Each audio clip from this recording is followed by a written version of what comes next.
श्री गणेश दत्त गुरुभ्यो नमः। चैतन्य शाश्वतः शांतो व्योमातीत निरंजनः बिंदुनाद कलातीत तस्मै श्री गुरुवे नमः। परमपूज्य सद्गुरू श्री रामकृष्ण क्षीरसागर स्वामींना वंदन करून संघटित सत्संग मंडळांच्या या गुरुकार्यातील मोहिमेमधल्या 1871व्या भागाचं मी पठण करीत आहे।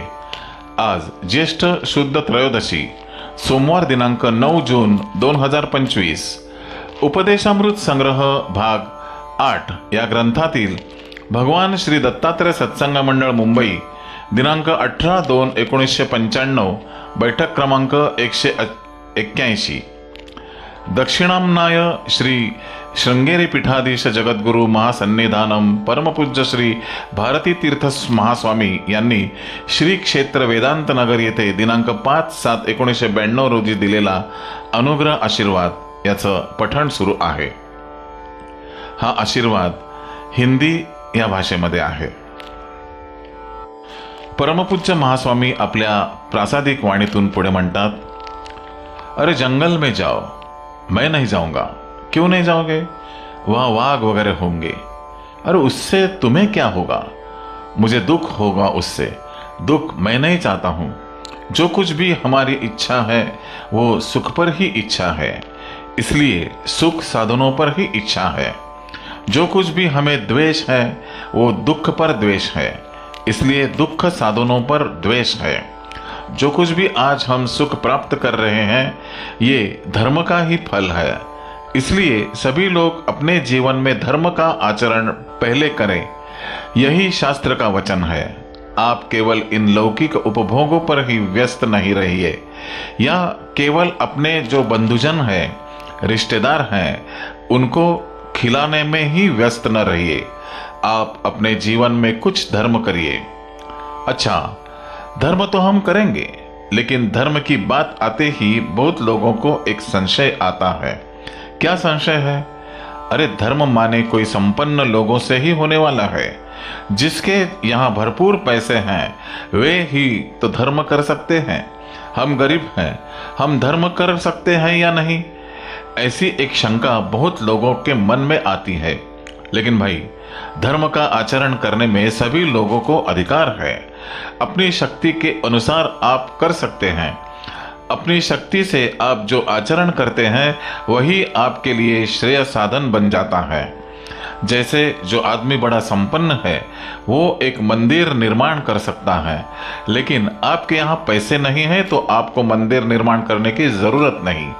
जो आदमी मंदिर निर्माण किया है वहां जाकर भगवान का दर्शन करना ही आपके लिए धर्म हो सकता है। उससे ज्यादा आपको कुछ करने की जरूरत नहीं है। केवल वहां मंदिर तक जाओ, भगवान के सामने कुछ देर बैठो, भगवान का चिंतन करो, भगवान की कृपा प्राप्त करके आओ, यही तुम्हारे लिए पर्याप्त है। धर्म इसमें कोई कठिनाई है क्या? कुछ भी कठिनाई नहीं। कभी कोई आदमी कहेगा कि स्वामी जी मैं लंगड़ा हूं, मैं मंदिर तक भी जा नहीं पाता हूं, मैं धर्म कर सकता हूं या नहीं? तुम भी कर सकते हो। यदि ऐसी स्थिति तुम्हें है कि मंदिर तक भी तुम जा नहीं सकते हो तो तुम जहां हो वही भगवान का चिंतन करो, वही तुम्हारे लिए श्रेय साधन है। तुम्हें वहां तक जाने की भी जरूरत नहीं, क्योंकि तुम वहां तक जा नहीं पाते। जो जा नहीं पाता है उसको जाना ही है, ऐसा कहीं शास्त्र नहीं कहता है। भगवान को नमस्कार करना है, लेकिन जो झुक नहीं सकता है वो क्या करे? वो केवल हाथ जोड़े, उसको उससे पर्याप्त होता है। लेकिन तुम झुक सकते हो लेकिन झुकते नहीं हो तो अपराध है। झुक सकते हो लेकिन यूं ही खड़े हो तो वो तुम्हें उचित नहीं होता है। इसलिए धर्म का अनुष्ठान सारे लोग अपनी शक्ति के अनुसार कर सकते हैं। जो संपन्न आदमी भगवान के मंदिर निर्माण करने से जितना पुण्य पा सकता है उतना ही पुण्य जो गरीब है वो केवल भगवान के सामने भगवान की कुछ देर पूजा या पाठ करने के प्राप्त कर सकता है। उसके लिए एक उदाहरण है। एक पाठशाला में कुछ विद्यार्थी हैं। कुछ विद्यार्थी 11वीं कक्षा में हैं, कुछ 12वीं कक्षा में हैं, कुछ 5वीं कक्षा में हैं, कुछ 6ठी कक्षा में है। ये सभी लोग परीक्षा के लिए गए हैं। 12वीं कक्षा में जो विद्यार्थी हैं उनको एक तरह की प्रश्न पत्रिका दी गई थी। 5वीं कक्षा में जो विद्यार्थी हैं उनको एक तरह की प्रश्न पत्रिका दी गई थी। वे दोनों भी विद्यार्थी अच्छी तरह से अपनी प्रश्न पत्रिकाएं उत्तर दिए थे, देकर आए। दोनों भी पास हो गए। वो भी फर्स्ट क्लास में पास हो गया, ये भी फर्स्ट क्लास में पास हो गया। अब कोई पूछे, अरे भाई वो तो इतने कठिन प्रश्नों के उत्तर दिया, ये तो बहुत आसान प्रश्नों के उत्तर दिया, वो दोनों को एक ही तरह से पास किया गया है, कैसा न्याय है। अब वहां ये जवाब आ गया, अरे भाई इसकी केवल इन प्रश्नों के उत्तर देने की योग्यता है, जो अभी योग्यता के अनुसार उत्तर देगा तो वो ही पर्याप्त है, उसकी योग्यता कुछ ज्यादा है, इसलिए वैसे कठिन प्रश्नों के जवाब देना इसका कर्तव्य है। लेकिन यहाँ और एक बात देखना, ये 12वीं कक्षा का विद्यार्थी है। वे सोचा, अरे इन प्रश्नों के उत्तर देने में मुझे कुछ कठिनाई मालूम पड़ती है। 5वीं कक्षा की जो प्रश्न पत्रिका है उसको तो मैं आसानी से उत्तर लिख सकता हूँ। ऐसे कह के वो क्या किया, वो 5वीं कक्षा के विद्यार्थी की जो प्रश्न पत्रिका थी उसे लेके उनके उत्तर लिखकर वो उत्तर पत्रिका अध्यापक के हाथ में सौंप दी। जब रिजल्ट आया तो देखता है उसे फेल किया।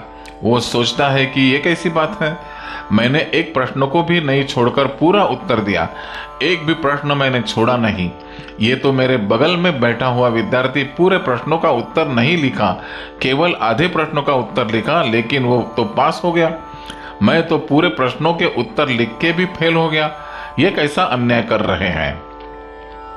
अरे भाई तुम तो पूरे प्रश्नों के उत्तर लिखा, लेकिन तुम्हारे उत्तर लिखने लायक पत्रिका वो नहीं थी, वो केवल उसी के लायक थी।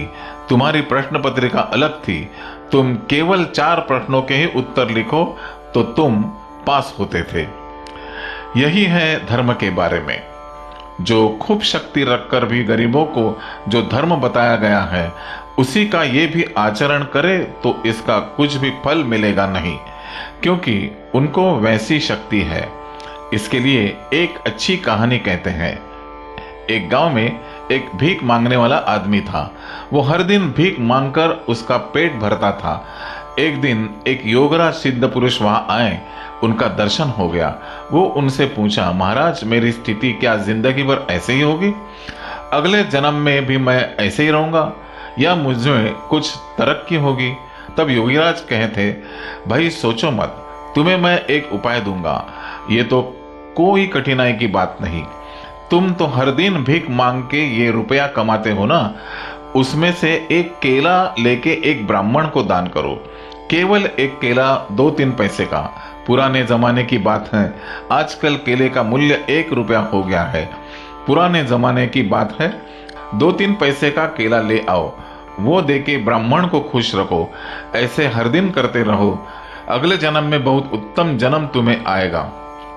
वो वैसे ही किया, एक दिन भी उसे छोड़ा नहीं, अंत तक यही किया। अगले जन्म में एक चक्रवर्ती के पुत्र के रूप में जन्म लिया। चक्रवर्ती के पुत्र माने उसकी कैसी स्थिति होगी आप सोच सकते हैं। लेकिन इस योगीराज की कृपा से उसको पिछले जन्म की याद थी। पिछले जन्म में मैं भीख मांगने वाला था, लेकिन योगीराज मुझे ये उपाय बतलाए थे, मैं उसका अनुष्ठान किया, उसका फलस्वरूप आज ऐसा आ गया है। श्री गुरुदेव दत्त। गुरुबंधू आणि भगिनींनो, आजचे हे पठण परमपूज्य सद्गुरूंच्या चरणी सादर अर्पण। पुन्हा भेटूया या आशीर्वादाच्या पुढील भागासाठी उद्या सकाळी 6 वाजता। श्री गुरुदेव दत्त।